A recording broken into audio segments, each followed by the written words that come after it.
at jeg har kastet mig over granitstenen og træet. Det skyldes vel nok min forbundenhed med naturen i sidste ende, tror jeg.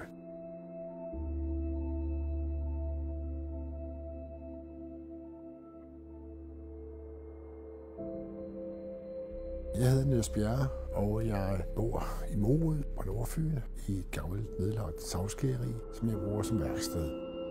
Og det er velegnet til mine arbejder, som fortrinsvis gøres i sten, granit og træ. De fordele, der er ved at bo i et ældre savværk, det er jo, at det er billigere at bo i end et nyt savværk. Det er også det eneste. Ellers så er der en masse ting, der er skæve og ved at falde sammen og skal vedligeholdes.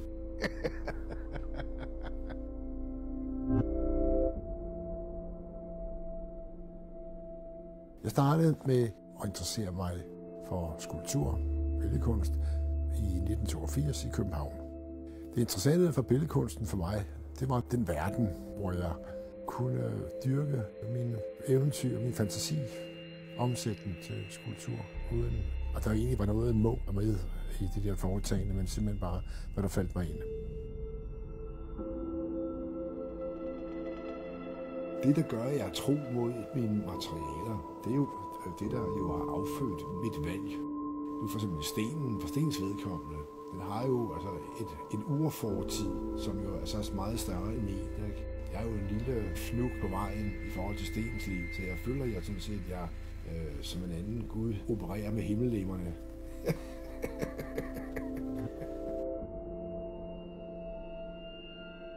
Jeg synes, det er interessant at arbejde med sten og træ sammen, fordi de er så forskellige på mange måder. Stenen er hård, kold, og træet er varmt og blødt, som groft set i forhold til. Ikke? Så det er to modsætninger.